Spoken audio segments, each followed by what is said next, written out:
Good evening, everyone, and welcome to Are You Getting What You Need from Your Foods and Supplements, Part 1. I am Nicole Durant, your moderator. And before we begin, I'd like to introduce Dr. Tetlow. Dr. Tetlow founded Philadelphia Integrative Medicine, or we love to call it PIM, 12 years ago, where we offer patient care as well as teach and train others to offer integrative medicine care. PIM's vision is to empower, inspire change, and create trust with patients, PIM providers and staff, the functional medical community, and ultimately the medical community at large. Dr. Tello maintains a patient care practice as well as a mentoring practice for clinicians in transitioning or maintaining phases of integrative and functional medicine practice. If you are a provider, please visit our providers tab on our website to learn more. Without further ado, here is Dr. Tetlow. Thank you so much, Nicole. I am delighted to be here tonight and to be part of this amazing provider team. And you have a real treat in store for you tonight. So much energy and heart has gone into preparation for tonight.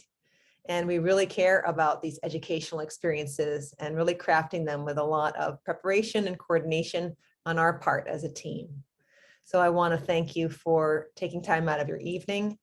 And I hope that you're bringing over family members and you're letting everyone know the webinar is starting.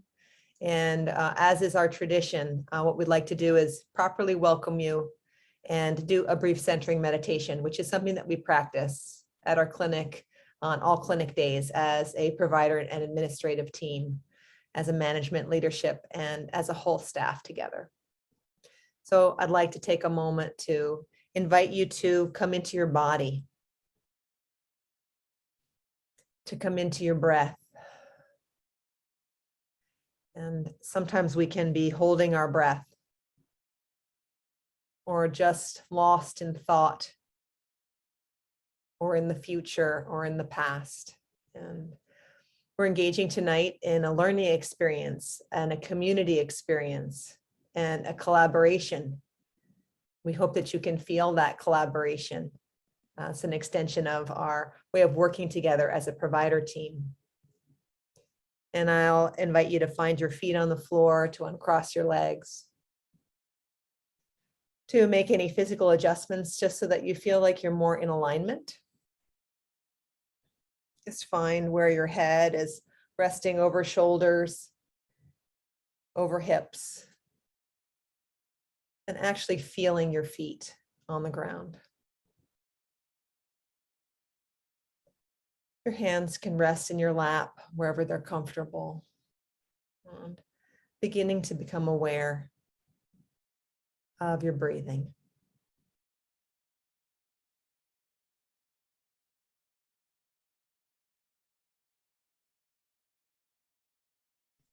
It can be so powerful to let ourselves breathe and to not hold our breath and to hold ourselves gently with compassion, with as much peace as possible, depending on what road we've traveled today and what's been asked of us and what we've asked of ourselves.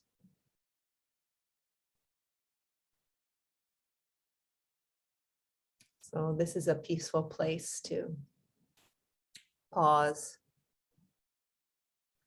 to let yourself take breath in for nourishment,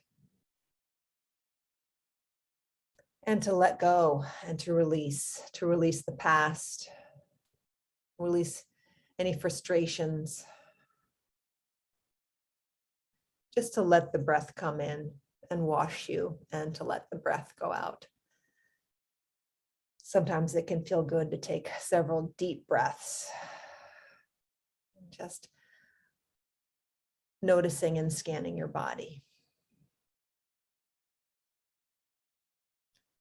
Inviting a softness in your belly and a softness in your heart for yourself and for what you've gone through today, these last months, these last years, and ongoing. choosing to find and uncover that well of compassion, of just being with, breathing with, allowing yourself to be just where you are.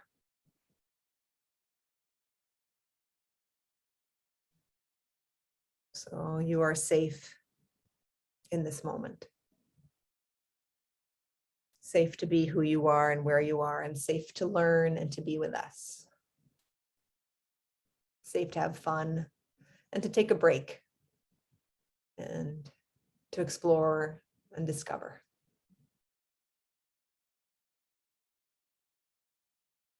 Just resting for a few moments, feeling, allowing.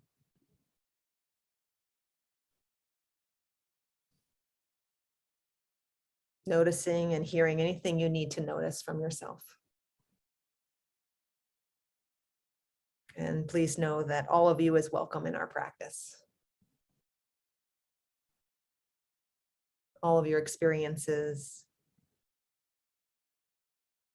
all of you, mind, body, and spirit. We welcome you in our clinic and tonight.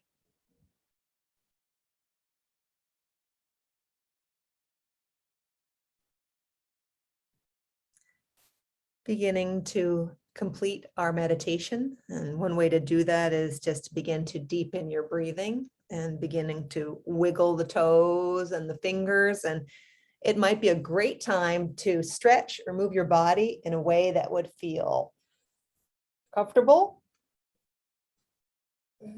I'll often raise my hands overhead each morning in our clinic meeting, and I often notice myself yawning just as we come back and complete our meditation. And as we get ready to transition and begin our more formal presentation, it is my pleasure to introduce one of our team members tonight. And what we'll be doing is sequentially introducing each other. And then eventually you'll have a chance to meet each team member and eventually our presenter tonight, who is Zoe Phillips. And at this time, it is my pleasure to introduce and to acknowledge Linda Sherland, who is my dear friend and colleague, and also my practice partner. Linda has a dual role at PIM as a very dynamic healthcare practitioner. She is a family nurse practitioner and brings a lot of experience and depth of experience to PIM. I thank my lucky stars every day to have Linda on our team and working closely beside me as my administrative lead in the practice. She has a deep well of wisdom, and I lean on her all the time, and she brings a lot of heart, and she's the best sounding board I've ever found. So I want to acknowledge you, Linda, and your integrative medicine fellowship training as a nurse practitioner, and your well of experience and the heart that you bring and the partnership that you bring to me. Thank you for being here.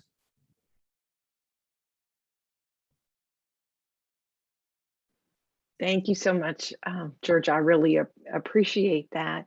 And I'd like to take just a few minutes to talk about Philadelphia Integrative Medicine and integrative medicine as a whole. As Dr. Tetlow said, I went through an integrative medicine fellowship, and that's where I finally found my people. Integrative medicine really is a healing-oriented medicine. It's a whole person. When we think about integrative medicine, we think about not only, some people think about an integrative of conventional medicine, maybe Eastern traditions, other kinds of modalities and traditions. But when we think about integrative medicine, yes, we include that, but we also think about integrating our whole selves. There's our body, our mind, our spirits, our emotions all come together, and all that plays a part in the road of our healing journey and how we're traveling. Also, integrative medicine is about having a therapeutic relationship with your practitioner and being in partnership and collaboration. It's certainly informed by evidence, and we use all appropriate therapies. We also have great, wonderful referral sources that we collaborate within the community as well. At PIM, we see all forms of chronic illness, Another thing that's very important to us is really bringing in preventative medicine. You don't have to wait till you do have a chronic illness or are quite ill to come be seen at Philadelphia Integrative Medicine. We really believe I really focused in geriatrics as in school as a nurse practitioner. And what I've really, a lot of my goal and mission has been to help people have a different kind of 60s and 70s and 80s than I was seeing at the VA in San Antonio, Texas. And we know that the earlier we start, the healthier we're going to be and the more different that our journey is going to look like as we've incorporated the integrative medicine. We are eligible for insurance reimbursement, provide a coded receipt for you. We are heavily telehealth practice and bring functional medicine testing. We'll talk about that a little bit later. We also offer free consultations. If you're thinking about integrative medicine, thinking about Philadelphia Integrative Medicine, and I'll talk about that a little bit more at the end about our free consultation opportunities. We also have a newsletter that we share and would love for you, if you can go to our website, you can sign up for the newsletter. We'd love to have you be a part of the news and what's going on with us. And now it's my great privilege to get to introduce to you Caitlin Self.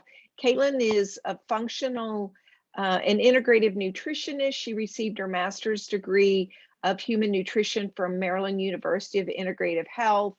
I can keep going with that, but what I want to tell you is Caitlin's just amazing. And as she works with our patients and is a part of our team, she specializes in small intestinal bacterial overgrowth. She also has training in integrative nutrition and brings so much more than just, hey, what am I going to eat today? Or what's the right diet for me? Caitlin really has an ability to understand what your needs are, what's your relationship with food. And so Caitlin, welcome. And I'm so glad to have you as a part of our team. Thank you so much, Linda, for that lovely introduction. Hello, everyone. We are very excited to be here. I am especially excited for today's webinar, all about, you're more than just what you eat. And of course, this is right up my alley. It's one of my favorite topics. I love hearing Zoe talk about this. So this is going to be excellent. And I am going to actually introduce our host for the evening. So Zoe Phillips is our host. She is the physician's assistant here at Philadelphia Integrative Medicine. And recently she actually completed dual certification in functional medicine. So she is certified as by the Institute for Functional Medicine, as well as by the School of Applied Functional Medicine. And she's just an absolute all-star. She works really, really hard for all of our patients every single day. And she is not only the only provider here at PIM, but the only person that I know personally who is double certified in functional medicine, which is very impressive. So without further ado, Zoe, please take it away.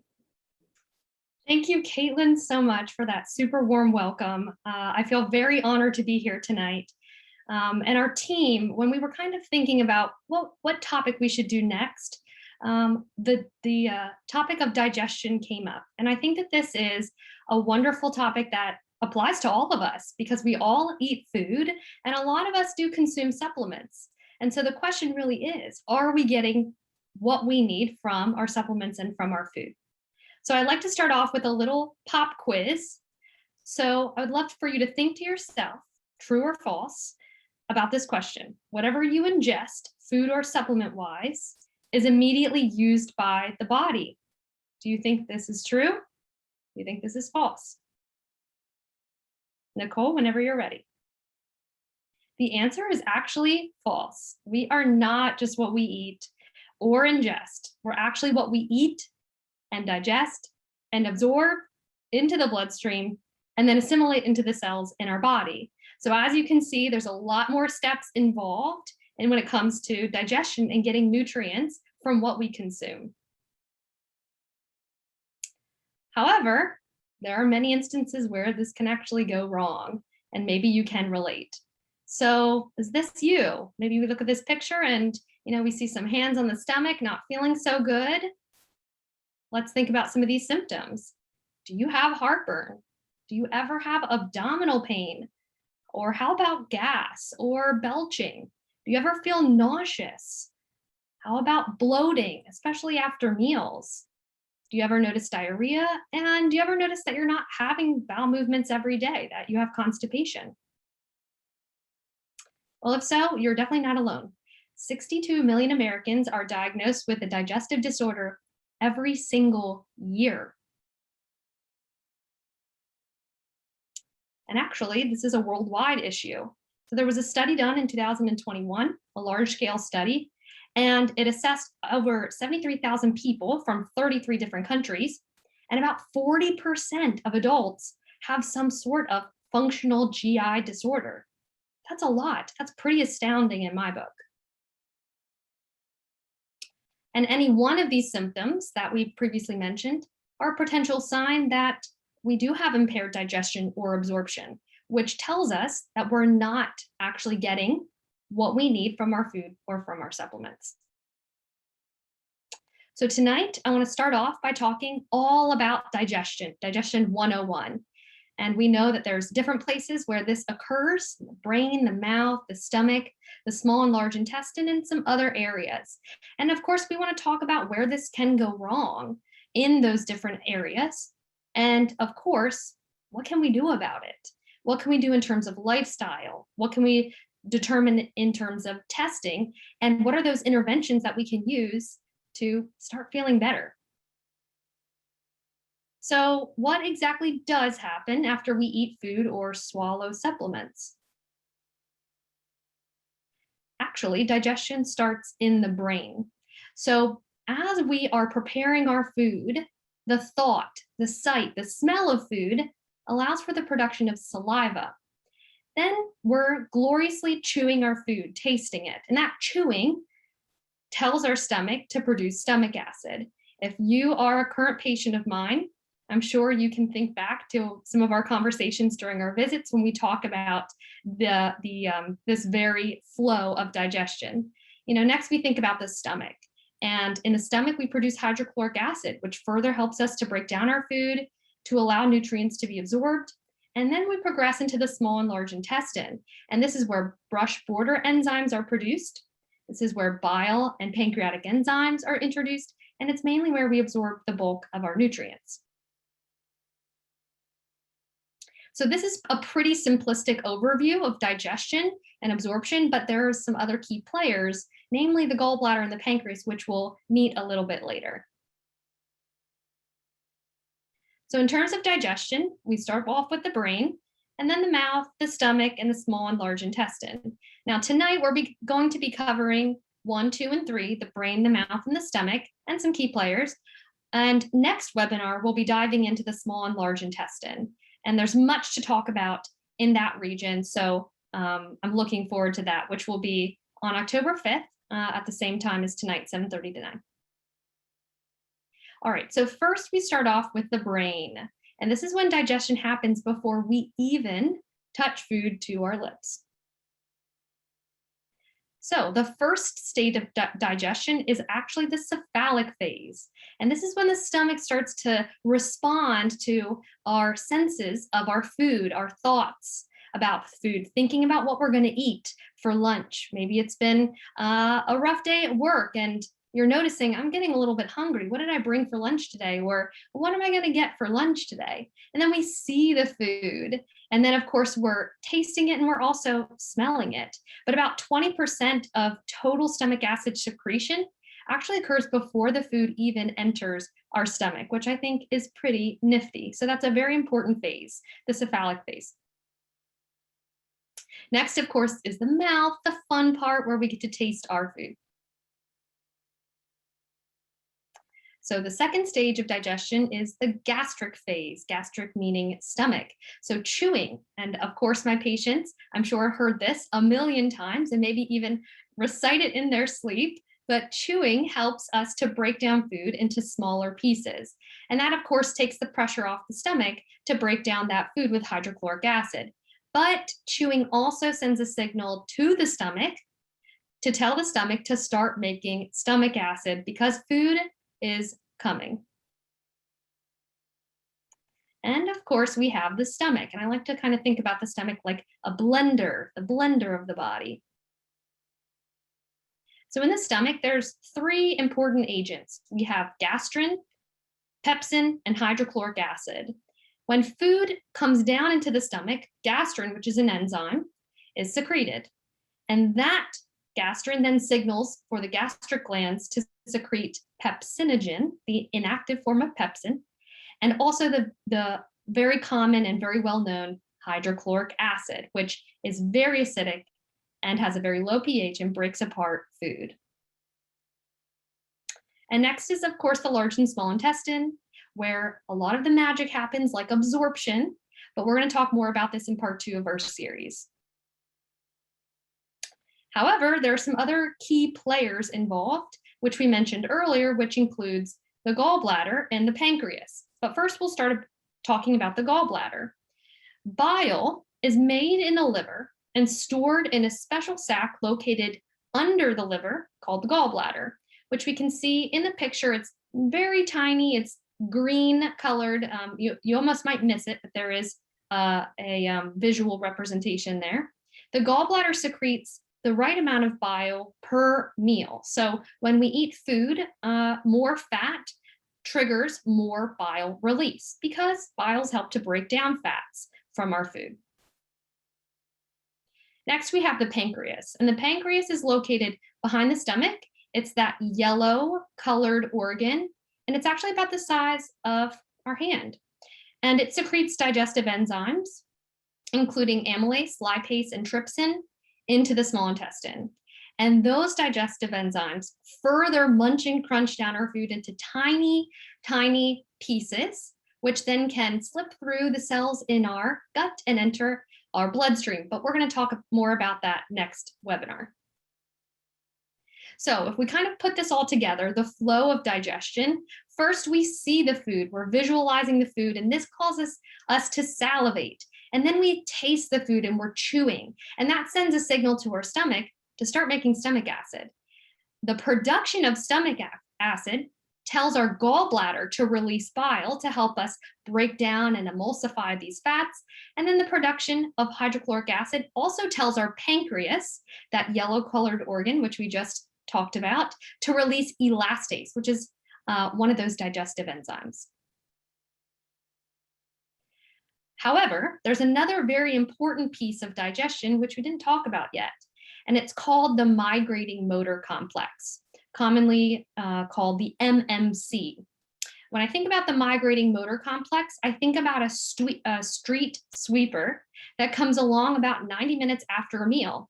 And what it does is it pushes food, bacteria, toxins down the gut. And it's a wave-like movement, which is also called peristalsis. And it starts at the beginning of the gut towards the end, makes its way towards the end of the gut. So we have another pop quiz for you, 2 truths and a lie. So the first statement here is regular daily bowel movements are an important part of digestion. Do you think this is true? Do you think this is false? What about belching? Belching and gas is perfectly normal after a meal. And what about the timing of our meals? It matters.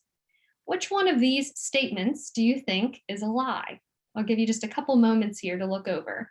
Regular daily bowel movements are normal. Belching and gas is normal, but the timing of our meal matters. Nicole, whenever you're ready. The lie is that belching and gas is perfectly normal after a meal. This is false. This is not normal. Although it may be common in America, it's not normal. And this is something we talk about a lot in functional medicine, kind of delineating between what is common versus what is normal. Same thing is true when we think about lab work. What is normal versus what is ideal? So let's talk a little bit about where this can go wrong. And there are a lot of different areas where this actually can be a challenge. We start off with the brain. We'll talk about distraction. We'll talk about next about the mouth and the importance of chewing, AKA mastication. And we'll talk about the stomach. Either too much or too little stomach acid can impact our digestion. And also some of those key players, the gallbladder, an absence or demand, and a pancreas perhaps being overwhelmed. So let's dive in and learn a little bit about the brain and about distraction. So let's think about meal times. Where are you when you are eating? Are you in the car? Are you in between picking up and dropping off your kids? Are you eating in a rush state in between work meetings? Maybe you're at your desk and you're shoveling down some food in between meetings. Maybe you're eating and simultaneously scrolling through social media on your phone. Or maybe you're plopped in front of the couch watching one of your favorite TV shows. So when we think about some of these instances, I'm noticing that these are all forms of distraction. And what this can do is this can really prevent us from that very important stage 1 of digestion, which is the cephalic phase, where we learn that 20% of those digestive secretions are being made. And if we're distracted, if we're not aware of what we're eating and allowing us to take the time to, actually view our food and smell it and pick up on some of these senses, we're not starting that digestive process. What about your preparation of your food? Are you heating up a quick TV dinner in the microwave? Are you spending time cutting up some produce to be used in your meals? How long is it taking you to prepare those food?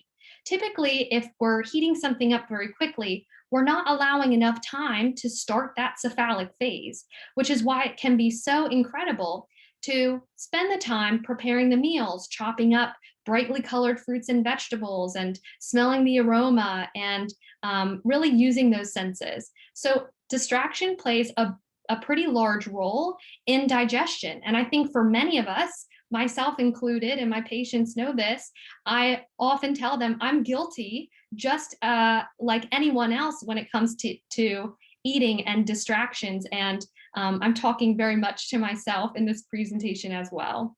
But I think that being distracted is very common in America, and it really, I think about our culture around food. We think about fast food, which really emphasizes getting food and eating it quickly, right? We actually want to spend some time on that. Another instance where it can go wrong is actually pertaining to the mouth and how we chew our food. So this piggybacks a little bit about what we talked about in terms of distraction, but are you eating in a rush state? Are you just inhaling your food in order to move on to the next task? If so, you might want to consider carving out some extra time for your meals to allow you to actually enjoy them. You wouldn't want to put gas in your car with the engine still running, right? Your body is the same way. You don't want to be moving while you're digesting your food.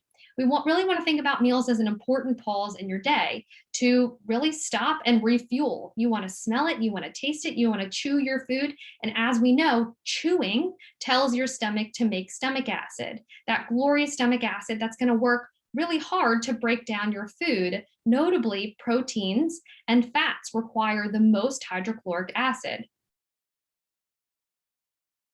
Another instance where it can go wrong is in the stomach.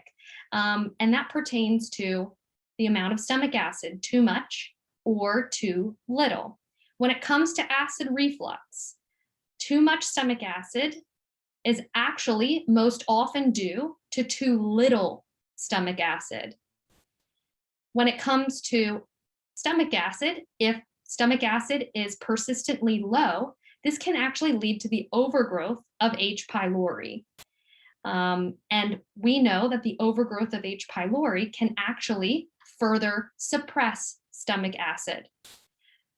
So we're going to learn a little bit more about stomach acid as we go along and as we dive into eating hygiene in particular. Whenever you're ready, Nicole. Next, we want to think about the key players, the gallbladder in particular. So of course, we want to think about the gallbladder. Do you have one? Some people have their gallbladder removed. It becomes painful or inflamed. So if you've had what's called a cholecystectomy, you do not have your gallbladder, which means your bile flow is going to be compromised. So if you can think back to earlier in this presentation when we were talking about the gallbladder, we can recall that bile is produced in response to the amount of and the type of food that is ingested. And we know that with more fat, the body in its wisdom will release more bile to help break down and emulsify those fats. Without the gallbladder there that acts as a mechanism to release the appropriate amount of bile, we instead get a steady drip of bile, in which case some meals that are overly fatty may not digest as well because they require more bile, and that bolus of bile is not going to occur. And this leads us to another consideration about the gallbladder, the demand. What is the demand being placed on the gallbladder to release bile? If you're someone who's eating a keto diet, which contains a lot of fat and often a lot of protein, we know that you're going to need more bile in order to break down, in particular, those fats. So if that's the case, if you're eating a very high fat diet, then it is possible that your bile may be insufficient to properly digest those fats, in which case we might notice potentially fat in the stool, also known as steatocrit or steatorrhea, fat in the stool. That might look like oil on the top of the toilet bowl water, or you might notice splattering on the toilet bowl after flushing, unfortunately. Another key player is that pancreas that's behind the stomach, the size of our hand. And when we think about the pancreas, if the pancreas is burdened, it can make it more difficult to produce elastase, a digestive enzyme. So in the case of insulin resistance, where that fasting insulin is above 7, or pre-diabetes, where we see the fasting glucose elevated, or diabetes, where we know that there are very high sustained levels of glucose in the blood and the ability to make insulin is dysfunctional, we know that the pancreas is overwhelmed and overburdened. And when that's the case, the pancreas will be less likely to produce optimal levels of elastase, the digestive enzyme that helps us to further break down our food into tiny, tiny pieces. So maybe you're wondering, well, that's wonderful, but what can I do about it? And it really boils down to 3 factors: lifestyle, testing, and also interventions. So let's start off with lifestyle and think about some easy ways that we can start to improve our digestion, because we don't need a fancy test in order to start improving digestion right now at your very next meal. So when I think about digestion, I'm thinking about when we eat. I'm thinking about how we eat. And I'm also thinking about what we are eating. So in terms of our timing of our meals, which you might recall from the 2 truths and a lie pop quiz, we know that the timing of our meals actually matters. What we recommend is to avoid grazing and to actually focus on 3 meals a day, your standard 3 square meals a day: breakfast, lunch, and dinner. The reason for this is because we want time for that migrating motor complex to take place in between our meals. If you can recall, that migrating motor complex happens about 90 minutes after we eat. So if we are grazing throughout the day, a little nibble here, a little nibble there, there are unfortunately 2 downsides to this. One is, of course, that we're not getting that migrating motor complex, that street sweeper action to push all the debris, bacteria, food, and toxins down out of the gut. That's not going to occur. Another downside to grazing is that we do not train our body to produce large amounts or a bolus of stomach acid. When we're accustomed to eating small meals throughout the day, We typically will produce small amounts of acid for those small meals. Then when we go to sit down and have a larger meal consisting of, proteins and fats with those carbs as well, our body is not accustomed to making these large amounts of stomach acid. And again, that can cause us to feel unwell. And when we do not have enough stomach acid, we might notice feeling that our food is quite simply sitting in our stomach. And that very well may be the case if there's not enough digestive juices to break it down. So in terms of timing, we know that it actually does matter. We want spaces in between our meals to let our body do its thing, to let that migrating motor complex happen. I have another pop quiz for you. So think to yourself, true or false? If you have too much stomach acid, the best intervention is an acid blocking medication. What do you think? Makes sense, right? Too much stomach acid? I need a medication to suppress that stomach acid. What do you think? Nicole, whenever you're ready. The answer is actually false. And I hope this shocked some of you because this information is contrary to often what we are told. Actually, too much stomach acid is the result of too little stomach acid. This isn't always the case, but most of the time it is. This is why we really want to focus on getting to the root cause of low stomach acid. And one of the main reasons for low stomach acid, which can cause a multitude of negative downstream effects in the gut, is actually eating hygiene, so how we eat. So eating hygiene is very important and is something that we talk about a lot at PIM, how we eat our food. One of the first points when it comes to eating hygiene is chewing our food. And I think this is actually one of the most common mishaps when it comes to eating, because like most Americans, what are we doing? We are rushing our meals. It's because of our culture around meals. We don't tend to prioritize them like other cultures do. For this reason, we tend to rush through our meals and we tend to not chew our food as much as we should. And our goal should be when chewing to really enjoy our food and break it down really well up into a liquid or maybe a paste. It takes about 20 or 30 chews in order for this paste or liquid to form. And what this does is it takes the burden off of the stomach to break down that food. And also, as we know, tells the stomach to start making stomach acid. That was a part of that second phase of digestion, the gastric phase, which is really, really important. However, it's very common to not chew our food properly. And again, this is because of how rushed we are during meal times. I know we're all guilty of it, myself included. We don't leave ourselves enough time to get a bite to eat in between our workday. We also want to think about, as a whole, slowing down when we eat, eating in a calm and relaxed state. What this does is helps our body shift from the sympathetic state of fight or flight into the parasympathetic state of rest and digest. And these are the two different states that our body can be in terms of our nervous system. And unfortunately, our body can only be in one state or the other. We cannot be in both at the same time. Many of us are actually in the sympathetic state for the majority of the day and may not even realize it. So if you're someone who is go, go, go all of the time, it's very likely that you're living in this sympathetic state. And unfortunately, this is not a state that allows our body to heal, and it certainly does not allow our body to digest. When we're in that sympathetic state, the top priority is not digestion. The top priority is to run away from the saber-toothed tiger. That actually isn't there.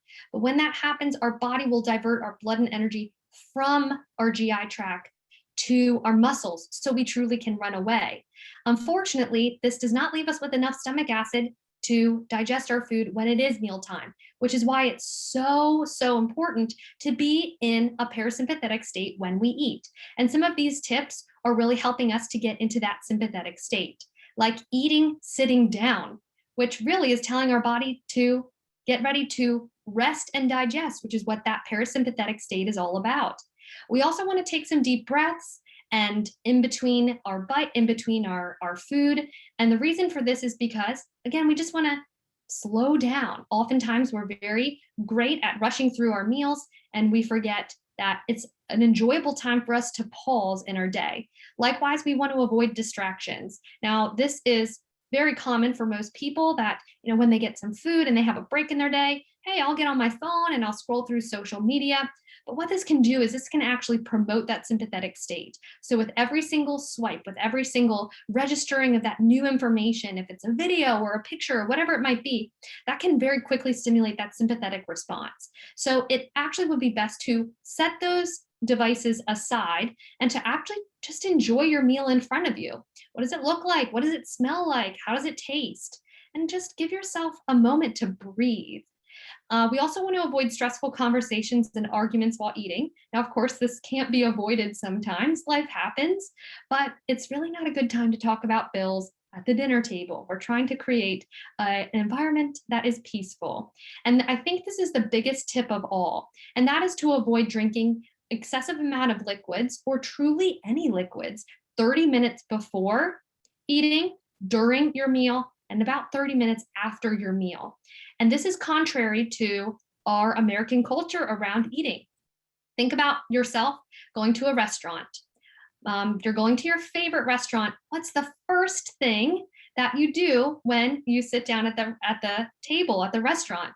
You're greeted by the waiter or waitress, and you're asked about your drinks. Why do we do this? I'm not really sure. In other cultures, this is not common. And in fact, sometimes we have to actually ask for liquids during our meals in other countries, for example, France. So this is why the reason for this is actually because liquids, even water, can dilute our stomach acid. And remember, we're trying to keep it really acidic in there. We're trying to keep that pH nice and low. So if we're drinking an excessive amount of liquids, then what this is going to do is it's going to defeat the purpose of digestion. It's going to increase that pH and make it harder for us to digest our foods.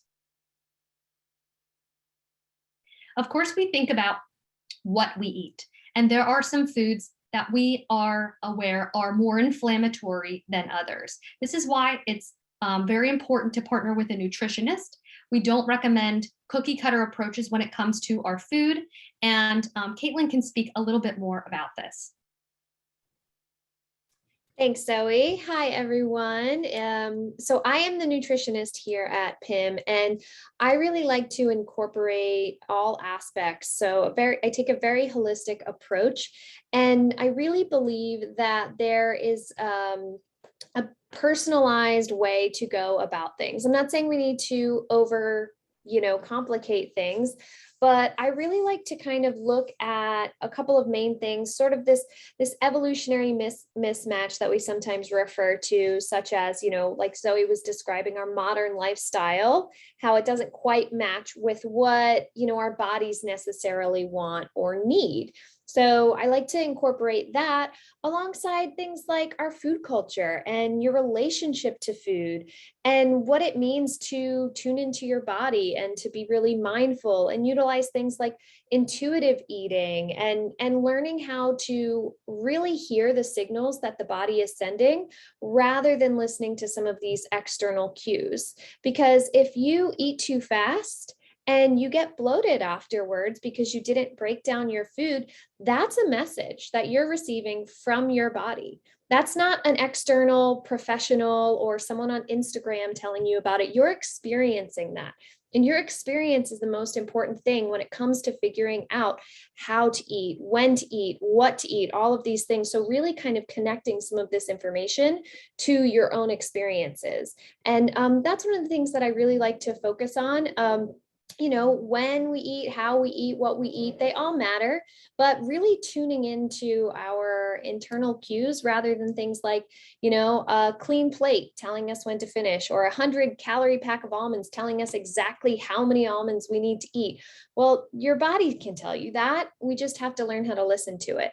And sometimes what we eat is not even the most important part. Sometimes the how is so much more important. So we're gonna, really focus on that in our sessions and combine that with the care that you're receiving from the other providers at PIM.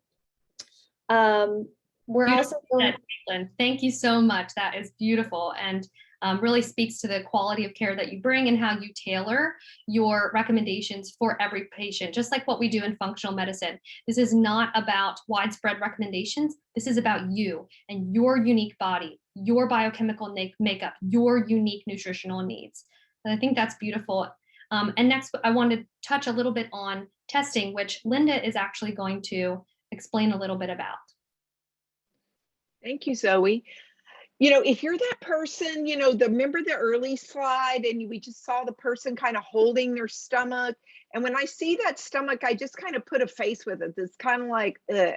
And maybe there's just not a great appetite before you eat, or maybe you eat and you have that bloating that Zoe mentioned at one point. You're wondering what is going on here.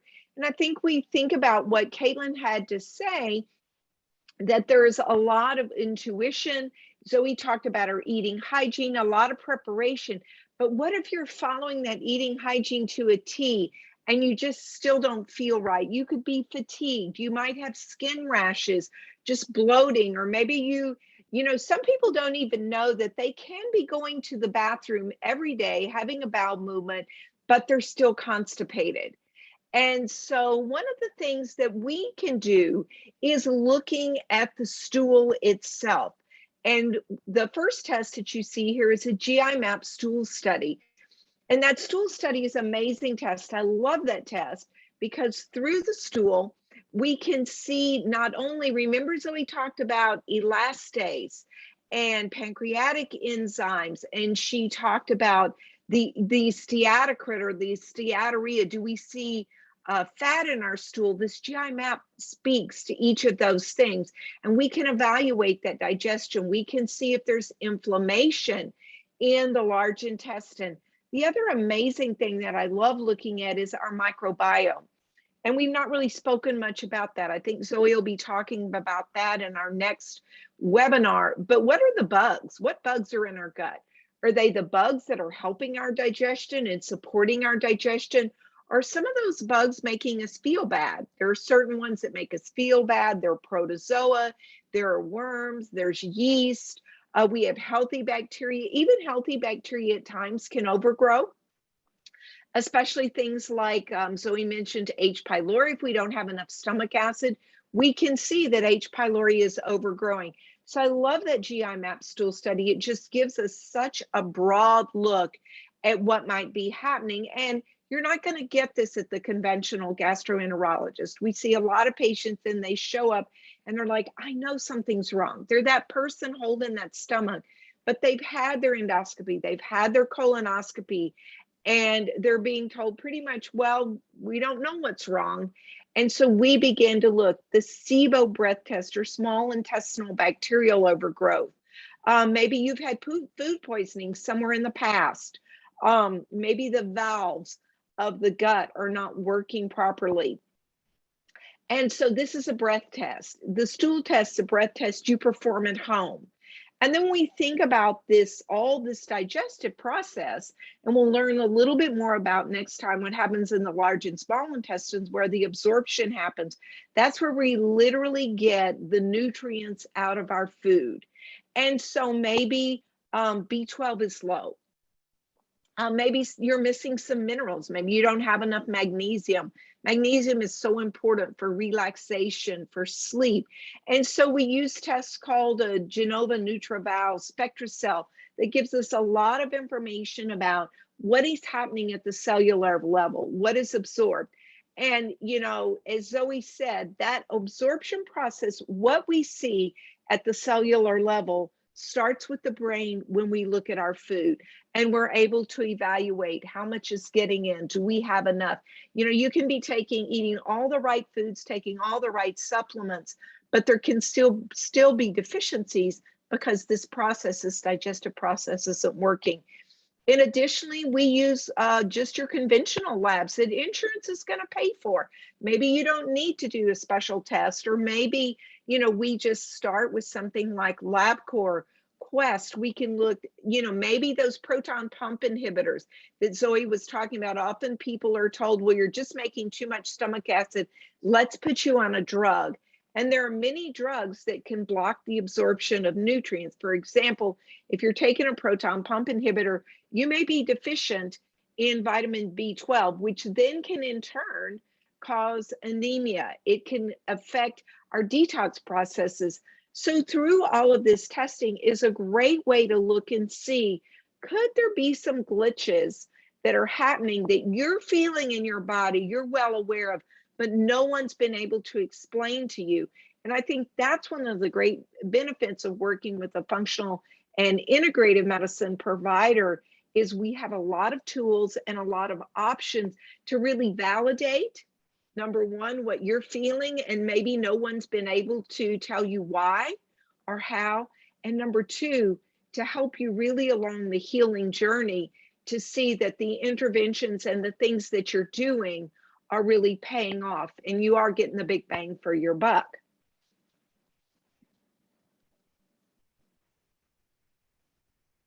Thank you so much for sharing about the different testing options that we have available. I think it's pretty powerful when we can match up our experience with labs. And what I love is seeing those two worlds match. And that can really provide a lot of validation. And oftentimes our patients are coming to us because they're not actually getting that validation where they are feeling and noticing particular symptoms, but unfortunately they have not had the proper testing to shed light onto what those root causes are. And that's why functional medicine, our testing is different than conventional medicine to some degree. We also use some of the standard labs, just like conventional providers. But when we look at some of these tests, like the gut microbiome test, the stool test, we can really get those root causes answered. And that can provide a lot of validation for our patients who are looking for answers. The next thing I'd like to talk a little bit about is interventions. What can we do about this? And we can really approach this from, 3 different angles: our food that we're eating, various supplements, and medications when necessary. So first is our diet. Now, in terms of food, after going through various specialty testing, for example, let's say a SIBO test is done, which we'll talk a little bit more about in our next webinar. A particular diet might be warranted in order to address that particular bacterial overgrowth, in which case certain therapeutic diets, short-term diets, like the elimination diet, like the low FODMAP diet, like the low sulfur diet, may be warranted to help address that particular root cause, which will impact digestion. However, we do always recommend working alongside a nutritionist to help you with these very specific therapeutic diets. It can be very confusing and lonely to think about these particular diets and work through them on your own. And it can be very rewarding and encouraging to walk through them alongside of a trained professional who can share with you things to anticipate, help you to tailor these diets for you when they're recommended, and most importantly, transition out of them. And that I find is one of the most important pieces, is not just doing the particular diet that is recommended for you based upon your testing and your symptoms, but also transitioning away from that diet, because we know that, for example, these listed diets are not recommended long term. And this is why it's great to work with a team who can help you help you with a diet that's for a reason, for a season, but also help you with a long-term diet that's going to support your wellness, that's going to help you increase your food liberalization and decrease food fear. And that can arise, especially when we're thinking about specific diets that restrict and limit healthy foods. Another intervention is supplements. One supplement in particular that we're a big fan of here at PIM is magnesium. And magnesium is wonderful. It's actually my favorite supplement. And if I were stranded on a desert island and can only pick one supplement to take with me, I would hands down choose magnesium because it does so much. It's a calcium channel blocker and it relaxes all the muscles in the body, including the lower esophageal sphincter. And this is the sphincter that separates the esophagus from our stomach. And this particular sphincter, that is a muscle, can become irritated and it can spasm. What magnesium can do is it can help to relax all muscles, including that lower esophageal sphincter, to help that sphincter to work properly, to shut and open as it should, which will impact acid and where that acid is being exposed in the esophagus. And many of you know when that acid enters the esophagus, it doesn't feel so good. That's acid reflux. We feel that heartburn. We feel that burning sensation. That's not welcome. We also think about magnesium and its impact on the large and small intestine. Because it's a calcium channel blocker, relaxing those muscles, the muscle of our large and small intestine, this helps to allow for regular bowel movements, which is very important when we think about digestion and absorption. We want to make sure that our body can eliminate everything that it wants to in a day's time. We want to be having 1 to 3 bowel movements every single day. And this is why we can utilize magnesium to help with this. We also know that magnesium, it's not uncommon to be deficient in this mineral because of our nutrient and soil depletions, nutrient and vitamin depletions in our soil and also in our water. We use testing to also determine particular magnesium levels. So that way we are making sure to be as safe as possible and guide our patients in the titration of magnesium to help with both of these things. Another supplement that can help with digestion is actually apple cider vinegar, which is a bitter. And we know that anything that tastes bitter is a bitter, but apple cider vinegar in particular is a well-known bitter that's also quite accessible. Many of us have this in our kitchen cabinets. And what this can do is it can give the stomach a leg up, so to speak, in terms of stomach production. And what this helps to do is increase stomach acid prior to a meal. It enhances that physiologic response of stomach acid production. This can be particularly helpful if you're over the age of 60. As we know that over the age of 60, our ability to make stomach acid does decline. Or if you are someone who's under high stress, which will put us into that sympathetic state of fight or flight or freeze. If we can recall, when we're in that state, we are not going to make optimal levels of stomach acid because our body's top priority is not digestion. So apple cider vinegar can be used prior to meals, liquid form or capsules, to help with increasing stomach acid and mitigating some of life's stress. This is a biohack that I particularly love. We do not live in a perfect world. Many of my patients have small children or they're busy working professionals and are under quite a lot of stress throughout the day. And for them, this intervention really helps them to have optimal digestion.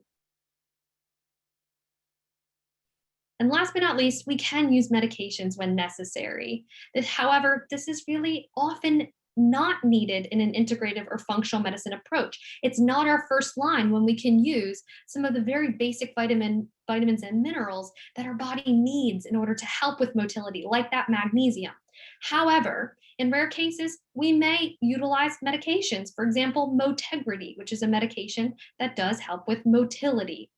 More often than not, we're helping our patients to get off of medications. In particular, those proton pump inhibitors that Linda mentioned earlier, those H2 blockers, both of which these medications lower stomach acid and unfortunately also prevent us from digesting key vitamins and minerals like vitamin B12 in particular, which relies heavily on stomach acid in order to be absorbed. So typically our goal and what we help our patients with is to get off of medications. But at the end of the day, we want to practice good medicine. And if medications are needed, we can prescribe. And that's the beauty of integrative medicine. Well, next, Coming up is a webinar part 2, addressing the areas that we did not get to today, including absorption in the small and the large intestine. And of course, identifying where it can go wrong. Maybe there's damage done to the small and large intestine. Maybe if you have celiac disease, we know that this is very common. If you have an H. pylori overgrowth, we know that this can cause irritation of the stomach lining. If you've taken one or more antibiotics in your life, we know that antibiotics can be quite destructive to the gut lining and particular medications. We can also talk a little bit more about permeability. Maybe you've heard the term leaky gut before. We're going to talk a little bit more about that at the next webinar and how this can negatively impact absorption. And also dysbiosis, meaning an imbalance of gut bacteria. That could be in the small intestine in the case of SIBO, or it could be in the large intestine, covering things such as parasites, candida overgrowth or fungal overgrowth, or just an overgrowth of good or bad bacteria, all of which can negatively impact absorption. And of course, we're going to talk about what we can do to get started to improve that absorption through lifestyle, through testing, and through intervention. So I really hope that you're going to join us for the next webinar, which will be in October. So the next time you have GI distress, any of those symptoms that we mentioned earlier, heartburn, abdominal pain, bloating, any of the above, remember, your body is talking to you. Symptoms are your body's way of communicating. There is a reason why you are feeling the way that you are.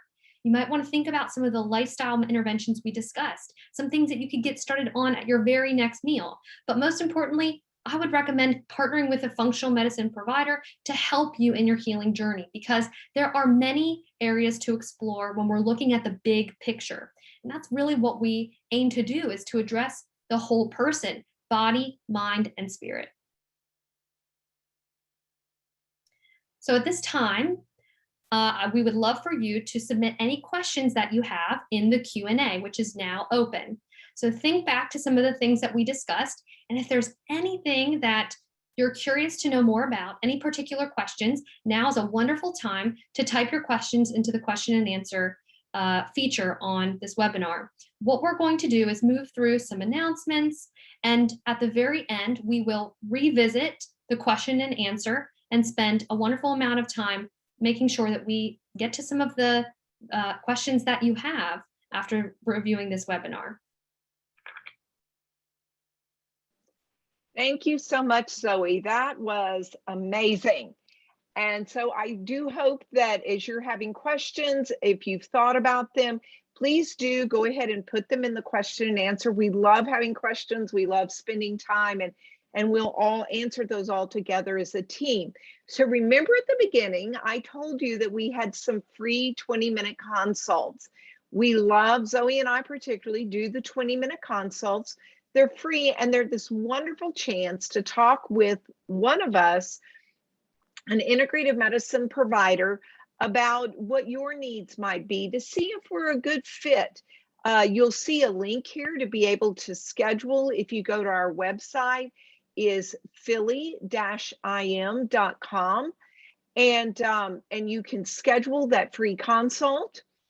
You can also follow us on Instagram and Facebook. One of our team members, Zoe, had a very chic picture today on Facebook and Instagram, a little introduction to Zoe. And so we'd love for you to join along. That 20-minute consult, how often do you get to call a practice and say, hey, I want to talk to the provider that I'm going to see. I've got some questions, or I want to tell you what's going on with me, and see if you think that you can help.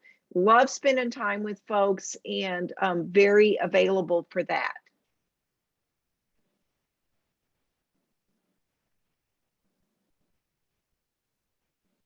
Hello, and this is Caitlin again. So we also really wanted to share that in appreciation for coming to the webinar, we're offering a 10% off coupon. That's our little thank you to all of you for joining us and for asking your questions and really becoming a part of this community. So this is valid for any appointment that you just have to schedule it within the next week. And the visit doesn't have to be in the next week. It just has to be on the calendar within the next week. The offer doesn't apply to visits that are already scheduled, and you will receive this coupon code via email, which you should get sometime tomorrow, which is Wednesday. So anyone who registered will receive this coupon code.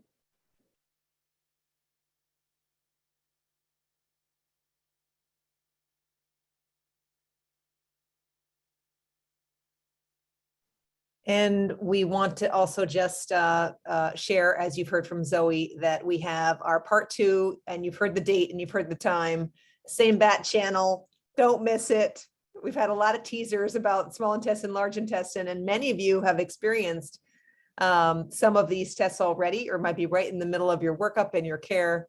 And we have some deep dive learning for that area, and looking forward to seeing you then.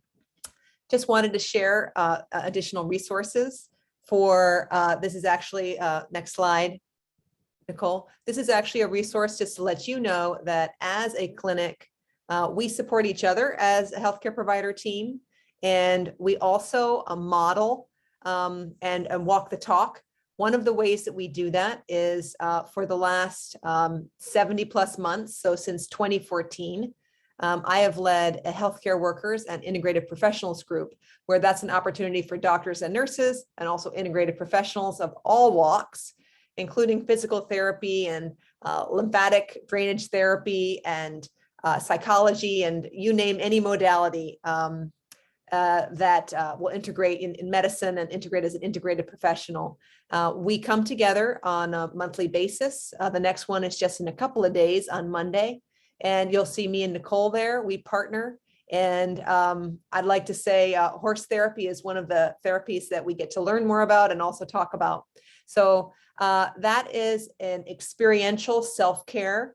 It's an opportunity for the healthcare providers to be nourished, to have a chance to learn how to be healthy themselves, and also to address challenges in a peer community and peer setting for really the health of all. Your healthcare provider being healthy is extremely important for their ability to meet you where you are, to listen, and to also be the resource that we need in our healthcare provider. Please visit the events tab. So our community, our events tab is where you can register for those. I'd also just like to mention we are a resource nationally, and next slide, Nicole. We offer mentoring for clinicians all over the country, and some of our programs are attended even farther than that. So we are a location where a provider can come and learn on site in a virtual environment, and also in person, to be able to provide integrative and functional medicine care, whether or not they're starting their practice or in the maintenance phases of their practice, or wanting to deepen their knowledge and their application of functional integrative medicine. I also provide one-on-one work with clinicians, and have multiple clients at a time, where it's just an opportunity to buy a certain a single session or a package of sessions to be able to address, what are you wanting for yourself as a healthcare provider?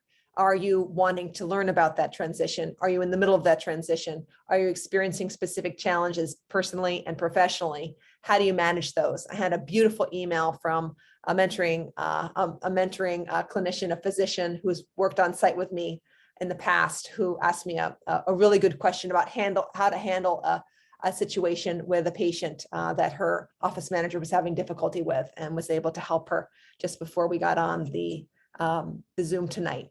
And it's very gratifying to support practitioners to feel and do what's right for them.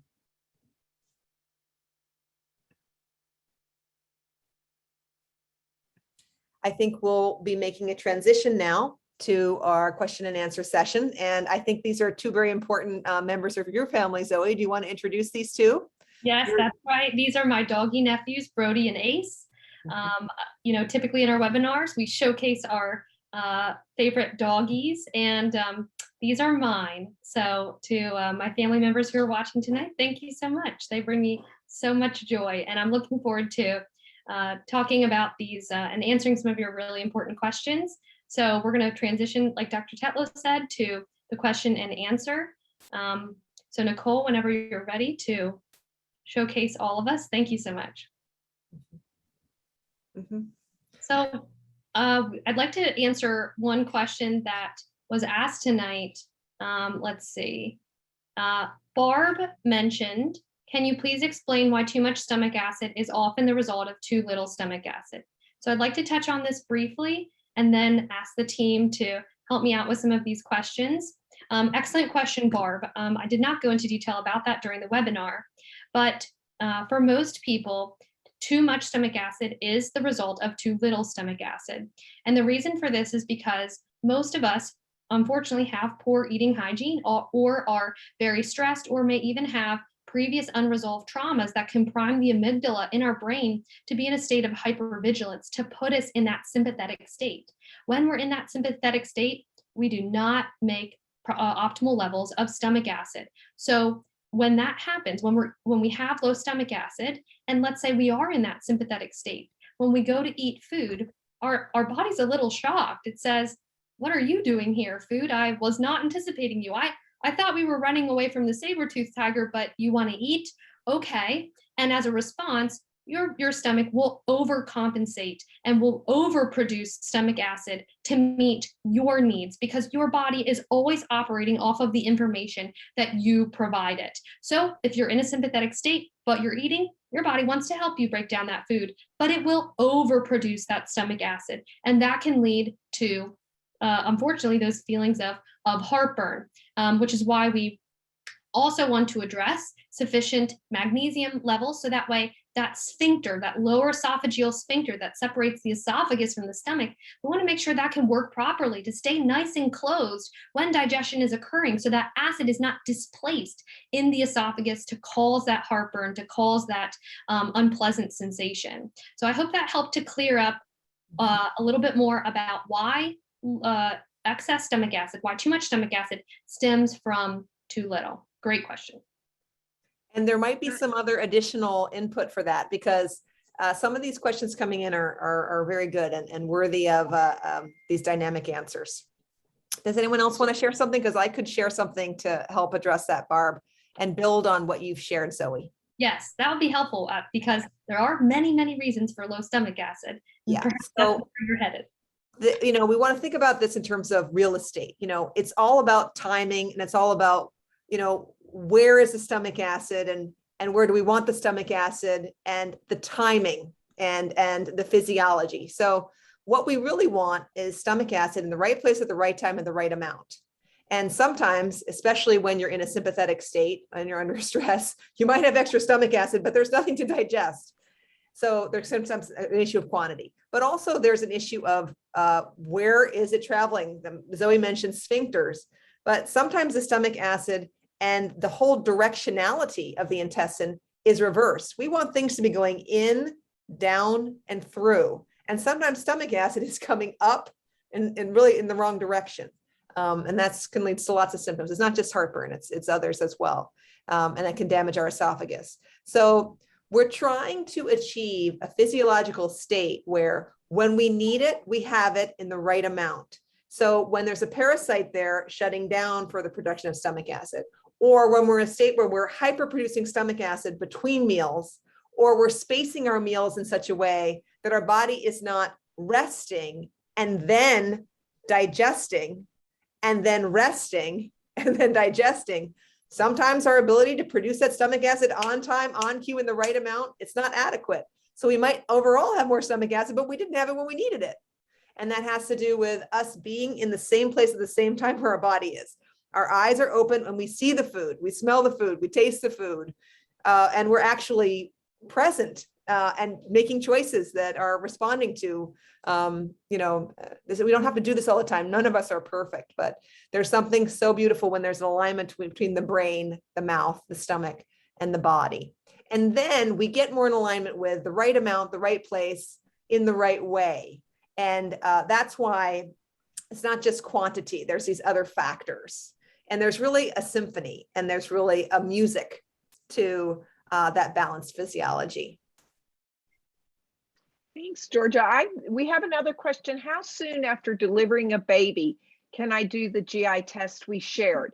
That is a great question, because I don't think there's any particular time, but the thing I do think about is that once we get the results from these tests, and if there is an imbalance and a dysbiosis, some of the supplements that we use can't really be used if you're nursing a baby. So it's not as much about the fact that I just delivered my baby, but it's, am I nursing that baby? And so Caitlin and I recently had a patient that we've been working with, and there are some things we can do, but she really, to really get the maximum benefit and to address the results of the test, she needs some antimicrobials. And they're not those, you cannot be used, and we don't know if they're harmful. They've just never been tested. And so we're not going to take that risk. And so I think that's a timing thing to think about. Are there maybe other areas that we could focus on? Maybe your eating hygiene and other areas that we can focus to support you as you go through that process. And then we think about, let's do the testing when you're actually, is the right time, kind of like Dr. Tetlow just said, when's the right time? What's the symphony to do the test, to have the answers? It can be a little frustrating to have answers and not be able to do anything about it. So that would be a recommendation I would make there. I am so enjoying the questions that are coming in here. And Zoe, would you like us to just take questions as they come in, or would you like to choose one and just have us say, team, we'd like to address this question? We'll also feel into this together. Sure. And I'd like to comment, these are some excellent questions. Yes. And it is actually quite fun to talk about digestion because, you know, it's just so important. It's so fundamental. And we talk about it all the time. So I found this to be quite fun. One question is coming from Heidi, who asked, when is the best time to take magnesium? So I did not add too many details on the magnesium slide for a reason, because there is much to learn about magnesium. There are many types, and different people take magnesium for different things. There are different forms like magnesium glycinate, which we know is just a good all-purpose, well-absorbed form of magnesium. But there are others like citrate that can be very helpful if you have significant constipation. There are other forms like magnesium threonate, which can be really helpful for the brain. And really the list goes on and on. So there are different purposes for the magnesium in terms of the time. Again, that depends. And I know it's not fun to share, you know, the response is, it depends. Nobody likes that. But the truth is, it really does depend. It depends on what your purpose is in taking it. Now, we do assess and find, based upon labs, that most people really are deficient in magnesium. So typically, we recommend magnesium in order to kill multiple birds with one stone to be taken at night. And we often recommend magnesium bisglycinate because it's just really well absorbed, really well tolerated, and glycine can be super supportive for sleep. So because of this, you know, and also the other impacts of magnesium is not only a calcium channel blocker, it also helps with vasodilation, which means it makes blood vessels larger. And what this can do is it can help to safely lower blood pressure and help us to feel more calm, especially before bed. And so what better time to take a calming mineral than before bed? So typically before bed can be great, but I have some patients who space it out and during the day, for example, to help with muscle tightness and stiffness, or to help with more regular bowel movements. So unfortunately, the answer is it depends. And I know that's not fun, but great question, Heidi. And I think something else with taking supplements, certain supplements, sometimes the best time to take it is the time that you can remember to take it. And so it's important to kind of keep that in mind also. Yes, the ideal situation may be to take this before bed, and that may be what we start with as our recommendation. But if that's not a time when you remember to take supplements, it may be take this with your dinner, or take this with your breakfast, or divide it throughout the day and have it with meals. There's always going to be a little bit of variety to that. And there's also a sort of follow-up question about the milligram for magnesium. And that's again going to be very, very personalized and based on your labs, based on your symptoms. The typical recommended intake is about 300 milligrams of magnesium per day.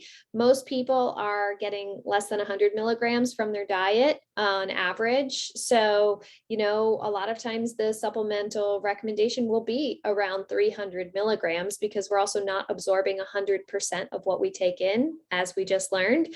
But there's a lot of variety there. You'll see up to, 1,000 milligrams regularly recommended, depending on the form, depending on the purpose for it, many different reasons on that. Yeah. We've also got a few questions here about apple cider vinegar that we could probably compile together. That sounds great. Yeah, go ahead, Zoe. Yeah, so I'd like to speak a little bit about apple cider vinegar, and of course, fantastic questions, right? Because we want to know, how can I start using it? How can this help me? So Allie asks, are there any circumstances where someone wouldn't want to take apple cider vinegar before a meal, or is it generally safe for I lost my place, for everyone to do? And what amount do you recommend taking? And then another question asking very similarly about the amount of apple cider vinegar and how much before meals, and how to protect teeth enamel. So in terms of apple cider vinegar, it's typically well tolerated. However, there are some contraindications. If you have stomach pain, which may potentially be due to either a stomach or a small intestinal ulcer, we don't want more stomach acid because that can make that ulcer really painful. So if that's the case, apple cider vinegar is a no-go, or any other supplements that are going to ramp up stomach acid. We want to make sure that stomach acid in that healing phase for that ulcer is actually lowered, so that way the stomach or the small intestine has time to heal. So that would be a contraindication. Of course, if you're just noticing any discomfort when you're taking it, of course, if anything causes any sort of pain or discomfort, not a good idea. Definitely discontinue. In terms of the tooth enamel, I have been reading up on this, and we do know that because it's so acidic, right? It's a bitter. It's got that low pH, which is going to stimulate that stomach acid. It can unfortunately erode tooth enamel, and we really want to protect our tooth enamel as much as possible. So we typically recommend 2 tablespoons of apple cider vinegar in about a half cup of water.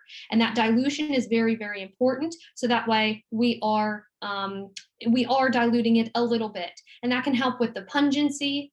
Some people aren't able to stand the taste or the smell of apple cider vinegar, but the good news is there's options and there's capsules, and that can be very affordable. And what this can do is it can completely, bypass that risk of any tooth enamel erosion, which is fantastic. And it's also very accessible and convenient, because if, let's say, you're at a restaurant, you're not going to want to tote around with you some apple cider vinegar. I don't recommend that. But you can easily take 2 capsules, 1 or 2 capsules, several minutes before eating. And the key is to do this, give your body a little bit of time to generate that stomach acid, a couple minutes. So in terms of time, I recommend that as you're preparing to eat your food, maybe you take it, and for everybody it's a little bit different. I have some patients who they feel best when they take it 20 minutes before, some who feel good when they take it 5 minutes before. So you can play around with it. It's generally well tolerated and quite safe. However, in order to make sure that it's right for you, you would want to make sure to run this by your functional medicine provider. But a lot of options in terms of formulation could be liquid, could be capsules.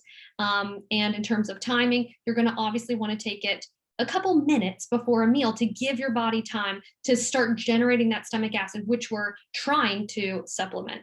So I hope that helped. Any additional questions, feel free to put it in the chat. Okay. Another thing with the apple cider vinegar that can be really helpful is that you can actually start by incorporating it into your food to actually help promote a lower and more acidic pH throughout your meal. Obviously, ideally, we want to be activating these enzymes as early as possible, but throughout the meal can still be helpful. I have patients who will sometimes make quick pickles at home, and then they'll just kind of put that on their plate. Or I had someone who was like, I couldn't stand taking apple cider vinegar, so I made those quick pickles, and then I just would munch on those quick pickles while I was cooking as a way of getting that apple cider vinegar in, helping the pH of their stomach. And also that does help protect the teeth enamel because it is diluted a little bit. So you've got a few options there as you're easing into it and see what works for you. I think also when we think about our American diet is typically kind of deficient in bitter foods. We don't really have a palate that likes bitters. So things like your greens, turnip greens, some of your cruciferous vegetables, ginger, These are all things that can be incorporated into the foods we eat that bring that that bitter in, and that helps stimulate our digestion as well. Loving the questions, and I'd like to address a question coming up from Amber that has to do with pelvic floor dysfunction. So if I've understood, or I've been told, or I've investigated, and I've learned that there's something going on with my pelvic floor, and my pelvic floor is somehow impacting my digestive issues. So it's like, how is that? What is that connection? How is this working? What's going on? What is the connection between the pelvic floor as a primary actor or as a primary issue for GI concerns? So one of the things to know is that the body is working as a whole. So when we think about the pelvic floor, it's doing a number of things, including holding our abdominal organs up and in, right? So if we have very lax pelvic floor, sometimes there's issues with prolapse and other issues like that. But also when stress and anxiety, there is actually increased pressure in our trunk. So we have a diaphragm and we have a pelvic floor. And in between, we have a lot of digestive organs. And if we're not breathing, which means we're not actually massaging and allowing space, and also that is a sense of, it's another version of quote unquote peristalsis, where we're actually massaging and promoting migration of food. There's a lot of factors where the pelvic floor can be central. So if you have a tight pelvic floor and you don't know how to relax, so this is happening consciously and unconsciously all the time, there can be issues with elimination and being able to eliminate completely and fully and being able to detoxify the body. That has to do with the urinary tract as well as the dietary tract. But also, there's lots of issues that have to do with how tight that pelvic floor is and what are the signals that are going up to the brain about whether or not you feel you have an appetite or whether or not you feel that you're full. So this system is sort of like a closed system, but it's connected to the whole organism. And so one of the things we do is like we do genetic testing for some of our patients, and we have a new platform called 3x4 Genetics. And there is a genetics that has to do with satiety and also appetite. And so if someone has those types of issues, we're trying to figure out a way in to address those. So like, for example, if you have a lot of difficulty sensing satiety, you don't want to be sitting in front of the TV eating because you'll have no sense of when to stop eating. So there's a lot of biofeedback mechanisms and self-regulation that has to do with movement inside the intestines, as well as the signals that are going to your brain, like it's time to stop eating, or it's time to allow the bowel to release and to eliminate. So pelvic floor dysfunction is very dynamic, and we use a wonderful group of a number of local practitioners where we'll actually get a pelvic floor physical therapy report that will examine all the sphincters in the GI tract and whether or not they're functional. Is the sphincter that goes from the stomach to the small intestine to the colon? There's so many different sphincters that need to open and close and function in order to allow the GI tract to work. And we want to know if they're functional, and that can be assessed with a hands-on physical assessment through a skilled physical therapist and who's trained with additional training. And that's extremely helpful. This has to do with lymph, it has to do with bile and chyle, and it has to do with understanding and reestablishing the normal functioning over time of these sphincters. I also will just mention there's another question right underneath that from Amber as well. Foods to eat that are easy to digest when you're having symptoms. We really want and to encourage you to have a discussion with a trained nutritionist, because sometimes there are choices that we make in the short term to solve a problem, but we really need to make sure that there's a short-term restriction and then there's a quick change to figure out the source of an issue so that you can go back to a diversified diet. Many of our patients are working with how to diversify my diet because I've gotten to the point where I can only eat these certain foods, and I was trying to do that to help myself. And that's a beautiful work that Caitlin assists us with and that we work with very actively with all our patients. And there's also one more question about weight loss related to malabsorption.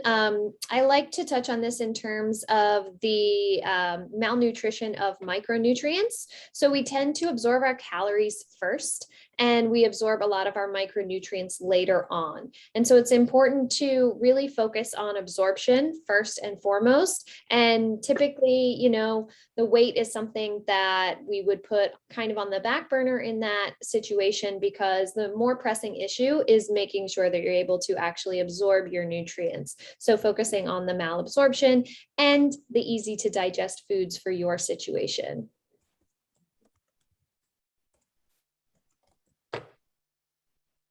And there's a question here about red wine vinegar or white wine vinegar. And Caitlin, you may know more to add, but I think the one thing about apple cider vinegar is that we look at the one like Bragg's apple cider vinegar that has the mother. It's also got probiotics in it as well. So that would be my thought about that. We're getting ready to end, and I think Zoe's about to share something. I just want to say that we really appreciate you coming this evening. And there is a question here that has to do with, how do I deal when I have two health goals at the same time? Like, I'm not absorbing food very well, but I have a weight loss goal. And that's exactly the reason to have a free consult, or also to work with your healthcare provider over time. Because that's exactly what happens. Sometimes we have a weight loss goal, or we're eating and the absorption is not maximum. So we have needs, but we actually have a weight loss goal. So we're trying to figure out how to bring in nutritive inputs and also change our body shape and our body mass. And that's something that we successfully do every day and that we work towards over time. It's not something that happens overnight. And it's supporting you and listening to what your goals are. And Amber mentions and asks about food that are easy to digest. Do know we are going to be talking and covering this in our next webinar. I know that's a little bit from now in October, but we're going to be covering all things absorption. So that should give you a lot more clarity. I just want to take time and just thank everyone who's joined us tonight, and also for these excellent questions. Dr. Tetlow, if you'd like to conclude our webinar tonight. I would love to acknowledge you, Zoe, for the amount of time and energy that you have taken to prepare a very the intelligence with which you organize the webinar so that it's understandable and that it makes sense and that it's structured is really, I'm very impressed, and you've done a beautiful job tonight in your presentation and your preparation. And I think you've really given us something of deep value. So I want to thank you for your hard work. And I want to thank the fact that this webinar is a team project where there's a lot that goes into the coordination of it and also the conducting of it, and also all of us being here tonight and working together. So I want to thank you, Nicole, for hosting us. And thank you, Caitlin. Thank you, Linda. And thank you for all of our management team and all our administrative team in the background that's mentioned this to all of our patients coming through the clinic. So we hope that this has benefited you. We hope that you've heard things that are helpful. We hope that you've begun to appreciate just this amazing miracle that is our body and how it works, so that we can work with it. You can work with a practitioner in a trust-based relationship, but you can also work with yourself. And get to know yourself and listen to yourself and deepen your health, which is what we want. Thank you so much for coming tonight. And we hope to see you on October 5th at 7:30. Please register and please check your email tomorrow for some goodies coming through, as you've heard. Thank you so much.